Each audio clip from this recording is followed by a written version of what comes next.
CM Shri Bhupendra sir આજે આવ્યા અને અમને લોકોને અહીંયા એમને આમંત્રણ આપીને આટલું સરસ રીતે એ લોકોએ સાંભળ્યું, બધાએ આખી ટીમે એમની રિયલ અને કેઝ્યુઅલ કોન્વર્ઝેશન લાગ્યું કે ભાઈ ઘરના કોઈ વ્યક્તિ સાથે આપણે આપણા પોતાના ફેમિલી મેમ્બર વાત કરતા એ રીતે અમારી સાથે વાત કરી.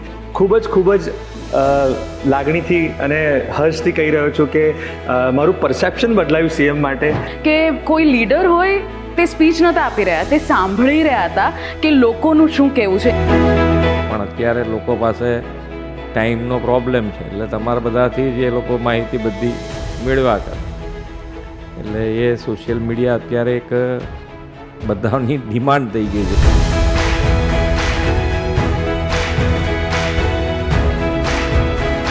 અમારે શું કહેવું હતું અમારા ફિલ્ડ વિશે, અમે જે વસ્તુ સાથે એસોસિએટેડ છે, જે કામ સાથે એસોસિએટેડ છે, એમને વાત અમારી સાંભળી.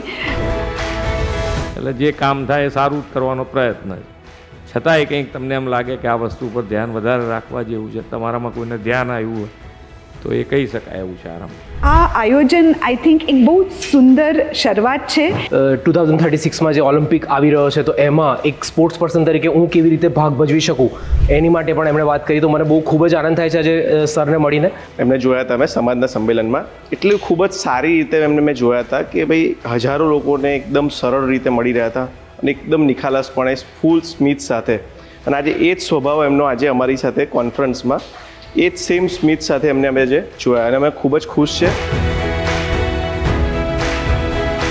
જો આગળ વધવું છે, વિકસિત ભારત તરફ જવું છે, તો વિકસિત ભારત માટે તમારે બધાએ પોતે સક્સેસ થવા માટેનો પ્રયત્ન કરવો પડે. અમારે સોશિયલ મીડિયા તરફથી અમારે સરકારથી પ્રજા સુધી પહોંચાડવાના છે, એ પહોંચાડી શકીએ એવી શુભકામના એમણે આપી છે. કે આપણા ત્યાં કેટલી બધી યોજનાઓ આવે છે, એને લાભ લોકોને કેવી રીતે આપી શકીએ તેના માટે તેમણે સોશિયલ મીડિયા ચેમ્પિયન્સ સાથેથી વાતચીત કરી છે. બધાને ઘણું જ એન્કરેજ કર્યું.